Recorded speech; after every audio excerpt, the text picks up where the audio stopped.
हमें ज्वाइन कर चुके हैं अतीकुर रहमान माहिर मौसियात हैं। बहुत शुक्रिया अतीक साहब, आपने अपना कीमती वक्त दिया। इस बजट से क्या उम्मीद है आपको?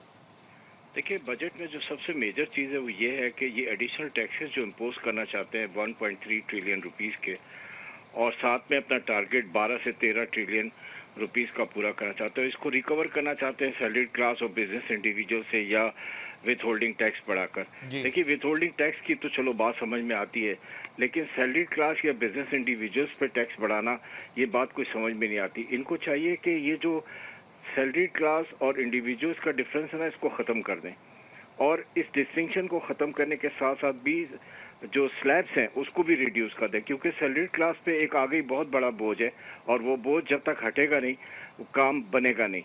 और एक कॉमन मैन हर वक्त बहुत परेशान है, और जो सैलरीड क्लास है वो कॉमन मैन ही होता है, वो हर वक्त बैटल कर रहा होता है, लड़ रहा होता है, एक जंग होती है उसकी अपनी पर्सनल बजट के साथ, जिसमें इसकी एक स्लो अर्निंग है और एनर्जी और फ्यूल के जो बिल्स हैं वो उसको खाए जा रहे हैं।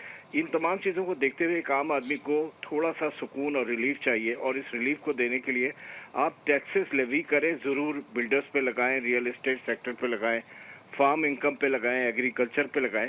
जी।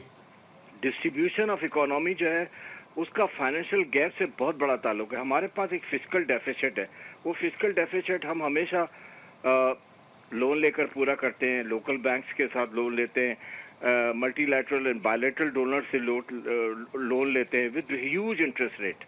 अब ये भी एक इंसान को बहुत तकलीफ देती है, इसका सारा असर जो है एक इन्फ्लेशन के बढ़ावे के तौर पे और इकोनॉमिक डिसास्टर के तौर पे एक आम आदमी को फेस करना होता है। देखिए, हम उस मुल्क में रहते हैं जहाँ माचिस की डिबिया पे भी टैक्स दिया जाता है, तो बिल्कुल। जब इतना इनडायरेक्ट टैक्स दिया जा रहा हो और डायरेक्ट टैक्सेस में इतना डिफरेंस हो, जैसे मैं समझता हूँ कि इनडायरेक्ट टैक्सेस को 80% है और डायरेक्ट टैक्सेस को 20% है, इस डिफरेंस को मिटाना पड़ेगा, क्योंकि इनडायरेक्ट टैक्सेस का टोटल बर्डन जो है वो एक आम आदमी पर है, इसको डिस्ट्रीब्यूट करना है।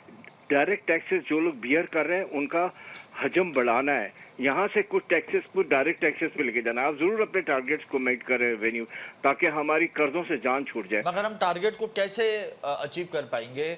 जो जीडीपी है हमारी वो 2% से भी कम रहेगी, ये इम्कानात जाहिर किए जा रहे हैं, इंटरनेशनल रिपोर्ट्स हमारे सामने आ रही हैं। और फिर जो हकाइक हैं वो तो यही है ना कि हम अगर 12% पे अपना टैक्स रेशो लेकर जाते हैं, टैक्स जीडीपी को लेकर जाते हैं, तो कैसे अचीव करेंगे? इस जीडीपी पे तो हम ये टैक्स कलेक्ट करना बड़ा मुश्किल हो जाएगा।